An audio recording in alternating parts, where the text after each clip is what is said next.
Hello friends, स्वागत है आपकी एक और कहानी में। काल को जीतने वाला महाकाल की महिमा। तो आइए इस कहानी को शुरू करते हैं। भारत के हृदय स्थल मध्य प्रदेश में स्थित उज्जैन नगरी को कालों के काल महाकालेश्वर ज्योतिर्लिंग के कारण विशेष स्थान प्राप्त है। यह शिव के 12 पवित्र ज्योतिर्लिंगों में से एक है और इसकी मान्यता है कि यह भगवान स्वयं काल रूप में निवास करते हैं, जो मृत्यु के देवता यमराज से भी श्रेष्ठ हैं। पर इस स्थान की महिमा केवल धार्मिक नहीं बल्कि एक गहरी पौराणिक कथा से भी जुड़ी है। यही कथा आपको आज सुनाते हैं। बहुत समय पहले उज्जैन को अवंतिका नगरी के नाम से जाना जाता था। यहाँ के राजा थे चंद्रसेन, जो परम शिव भक्त थे। वे सदैव ध्यान में लीन रहते थे और हर समय उनके गले में रुद्राक्ष का और हाथ में शिव का त्रिशूल रहता। उनके राजमहल में शिवलिंग की नित्य पूजा होती थी। एक दिन एक गरीब लेकिन अत्यंत श्रद्धालु बालक शीर्षण की राज्य में शामिल हुआ। वह शिव की भक्ति में इतना लीन था कि स्वयं भगवान शिव उस बालक से प्रसन्न हो उठे।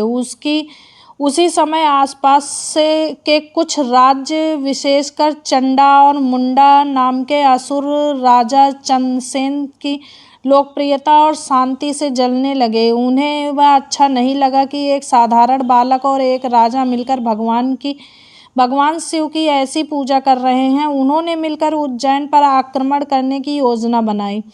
भक्त की पुकार सुनकर कहा जाता है कि वहां भक्त की पुकार सुनकर शिव स्वयं प्रकट होते हैं। जैसे ही नगर पर हमला हुआ, राजा चंद्रसेन और अन्य भक्तों ने भगवान शिव से प्रार्थना की। बालक श्रीकर्ण भी लगातार ओम नमः शिवाय का जप करता रहा।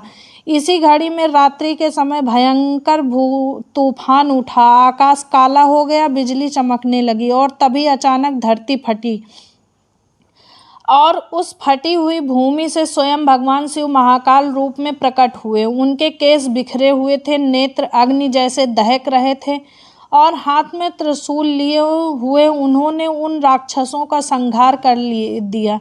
राजा, बालक और नगर के लोग स्तंभ थे। उन्होंने देखा कि स्वयं काल ने आधिपत्य महाकाल उनकी रक्षा कर रहे थे। ज्योतिर्लिंग की स्थापना। जब युद्ध समाप्त हुआ, भगवान शिव ने कहा, हे भक्तों, मैं स्वयं इस नगरी में एक लिंग रूप में निवास करूंगा। जो भी मुझे सच्चे मन से पुकारेगा, मैं उसकी रक्षा करूंगा, मृत्यु के समय भी। इस प्रकार भगवान शिव का महाकालेश्वर ज्योतिर्लिंग इस धरती पर प्रकट हुआ। यह शिव का वह रूप है जो मृत्यु, संकट, रोग, भय और समय सब पर विजय दिलाता है।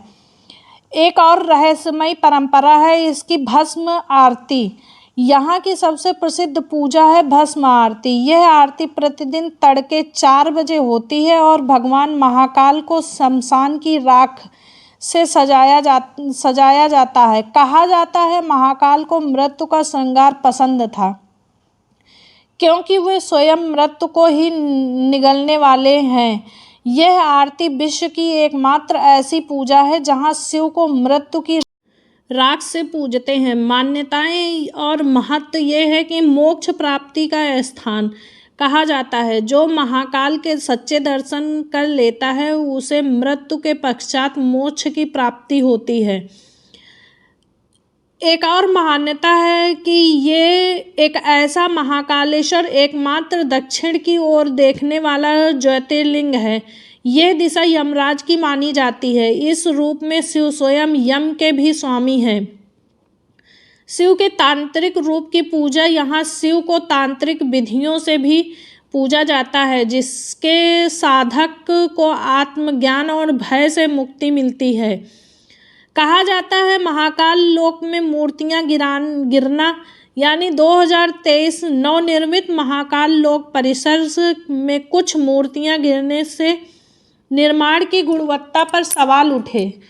कुछ लोग कहते हैं कि मंदिर को पर्यटक स्थल बनाने के चक्कर में उनकी आत्मीयता कम हो रही है। सच्ची भक्ति संकट के समय ईश्वर को आकर्षित करती है। अगर भक्ति में निष्ठा हो तो स्वयं काल भी भक्त का कुछ नहीं बिगाड़ सकता।